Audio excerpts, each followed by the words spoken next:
नमस्कार। SPD news में आपका स्वागत है। पेश है 20 मई मंगलवार दोपहर 3:15 बजे राजस्थान की 15 बड़ी खबरें। सबसे पहले एक नजर डालते हैं आज की हेडलाइंस पर। ट्रंप सरकार का बड़ा एक्शन, भारतीय ट्रेवल एजेंसियों पर लगाया वीजा बैन। भारत में जासूसी करने वालों की नहीं खैर, कानून के शिकंजे में देशद्रोही। वैष्णो देवी और अमरनाथ श्राइन बोर्ड को लेकर एलजी का अहम फैसला। महात्मा गांधी इंग्लिश स्कूलों में हिंदी मीडियम से भी होगी पढ़ाई। नहीं रहे परमाणु वैज्ञानिक श्रीनिवासन, 95 की उम्र में ली आखिरी सांस। और अब खबरें विस्तार से सुनिए। डोनाल्ड ट्रंप के अमेरिका का राष्ट्रपति बनने के बाद से अवैध आव्रजन को रोकने के लिए सख्त कदम उठाए जा रहे हैं। अब अमेरिका ने इस दिशा में एक और बड़ा फैसला लेते हुए भारत की कुछ ट्रैवल एजेंसियों पर वीजा बैन कर दिया है। अमेरिका ने उन भारतीय ट्रैवल एजेंसियों के मालिकों और बड़े अधिकारियों पर वीजा प्रतिबंध लगाए हैं जो अवैध रूप से लोगों को अमेरिका भेजने में शामिल पाए गए हैं। भारत में देश की सुरक्षा से खिलवाड़ करने वालों के लिए कानून बेहद सख्त है। जासूसी यानी देश की गोपनीय जानकारी दुश्मन तक पहुंचाना एक गंभीर अपराध है जो देश की संप्रभुता और अखंडता को खतरे में डालता है। भारतीय कानूनों में जासूसी से जुड़े अपराधों के लिए कड़े प्रावधान हैं, जिनमें मुख्य रूप से ऑफिशियल सीक्रेट्स एक्ट 1923 और हाल ही में लागू किए गए भारतीय न्याय संहिता 2023 शामिल है। हरियाणा के यूट्यूबर ज्योति मल्होत्रा की गिरफ्तारी ने इस मुद्दे को एक बार फिर सुर्खियों में ला दिया है। उपराज्यपाल मनोज सिन्हा ने श्री माता वैष्णो देवी श्राइन बोर्ड और श्री अमरनाथ श्राइन बोर्ड को लेकर अहम फैसला लिया है। जानकारी के मुताबिक एलजी सिन्हा ने एक अहम फैसले में श्री माता वैष्णो देवी श्राइन बोर्ड और श्री अमरनाथ श्राइन बोर्ड का पुनर्गठन किया है। उपराज्यपाल ने दोनों श्राइन बोर्डों में विभिन्न क्षेत्रों से 9% व्यक्तियों को 3 साल के लिए सदस्य के रूप में मनोनीत किया है। उपराज्यपाल सिन्हा दोनों श्राइन बोर्ड के चेयरमैन है और उन्होंने बोर्ड के पुनर्गठन को मंजूरी देने वाली अधिसूचना जारी कर दी है। राजस्थान के महात्मा गांधी अंग्रेजी माध्यम स्कूलों में सभी छात्रों के पास 2025-26 सत्र से निःशिक्षा का माध्यम चुनने का विकल्प होगा। राज्य शिक्षा विभाग ने 3 कैबिनेट उप समिति समीक्षा बैठकों के बाद इस बात की घोषणा की है। यह कदम राष्ट्रीय शिक्षा नीति 2020 के मुताबिक माना जा रहा है। ऐसे में अब इंग्लिश मीडियम स्कूलों में भी छात्र हिंदी मीडियम से पढ़ाई कर सकेंगे। शिक्षा सचिव कृष्ण कुणाल ने एक बयान में कहा कि प्रदेश में नई शिक्षा नीति 2020 को लागू किया जा रहा है। ऐसे में सभी छात्रों को पढ़ाई का माध्यम चुनने का अवसर देना उचित होगा। सत्र 2025-26 में भी इन स्कूलों का संचालन पहले जैसा ही रहेगा। परमाणु वैज्ञानिक और परमाणु ऊर्जा आयोग के पूर्व अध्यक्ष डॉक्टर एम.आर. श्रीनिवासन का मंगलवार को तमिलनाडु के उदगमंगलम में निधन हो गया। वे 95 वर्ष के थे। भारत के सिविल न्यूक्लियर एनर्जी प्रोग्राम के प्रमुख वास्तुकार डॉक्टर श्रीनिवासन ने परमाणु ऊर्जा विभाग में करियर सितंबर 1955 से शुरू किया, जो 5 दशकों से भी ज्यादा चला। उन्होंने डॉक्टर होमी जहांगीर भाभा के साथ मिलकर भारत के पहले परमाणु अनुसंधान रिएक्टर अप्सरा के निर्माण में काम किया, जो अगस्त 1956 में शुरू हुआ था। 1959 में उन्होंने देश के पहले परमाणु ऊर्जा स्टेशन के लिए प्रधान परियोजना इंजीनियर नियुक्त किया गया। 1974 में वे डीएई के पावर प्रोजेक्ट इंजीनियर डिवीजन के निदेशक बने और एक दशक के बाद न्यूक्लियर पावर बोर्ड के अध्यक्ष का पद संभाला।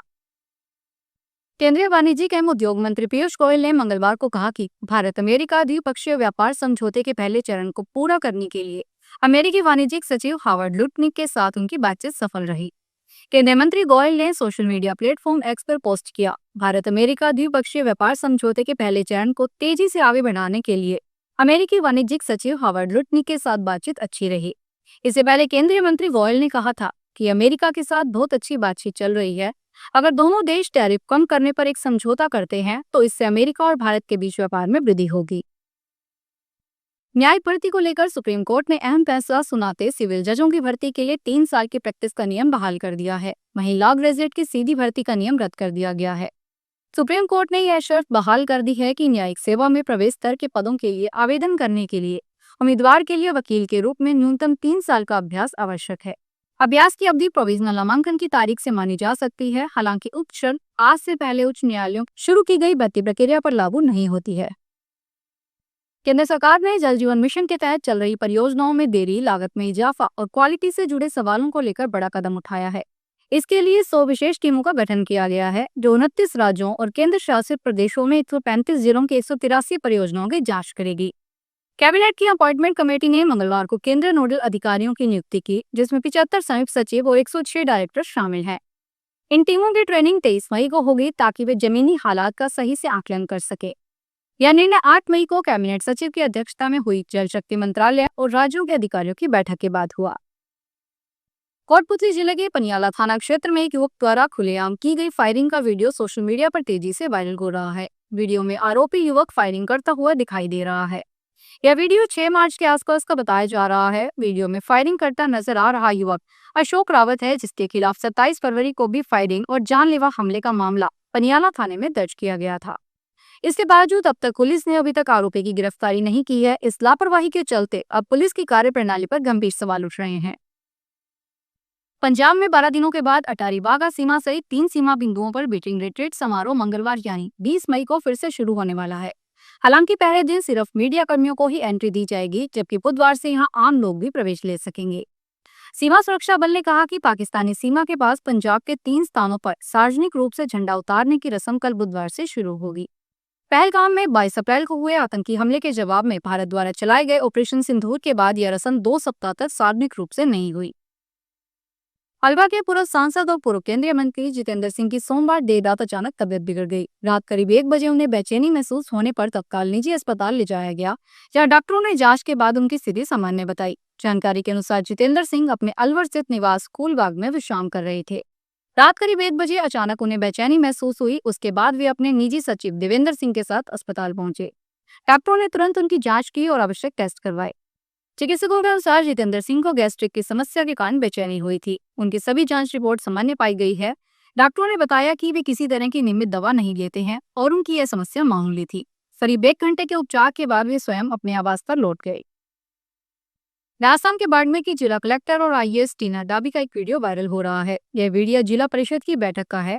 बैठक में सांसद उम्मीदवार राम बेनीवाल और शिव विधायक रविंदर सिंह भाटी भी मौजूद हैं। वह वीडियो में सांसद और विधायक दोनों कलेक्टर टीना डाबी को किसी मसले पर खरी खरी सुना रहे हैं। असल में इलाके में एक एसडीएम को बड़ी कंपनियों का मुनीम बनाकर काम करने का आरोप लगाया गया। इस आरोप के बाद कलेक्टर टीना डाबी असहज नजर आई। उधर सीएम तक बात पहुंचते ही आरोपी एसडीएम को एसीओ कर दिया गया है। नगर निगम जयपुर हेरिटेज महापौर कुसुम यादव ने कहा कि निगम हेरिटेज क्षेत्र में बिना फायर लाइसेंस और एनओसी नहीं लेने वालों पर सख्त कार्रवाई की जाएगी। अभी निगम क्षेत्र में 268 भवनों को इस संबंध में नोटिस जारी किए गए हैं। निगम हेरिटेज मुख्यालय में फायर समिति की सोमवार को आयोजित बैठक की अध्यक्षता करते हुए महापौर यादव ने कहा कि अभी गर्मी का मौसम चल रहा है और लाइसेंस के दायरे में आने वाले भवन स्वामियों को फायर का लाइसेंस लेना अनिवार्य है।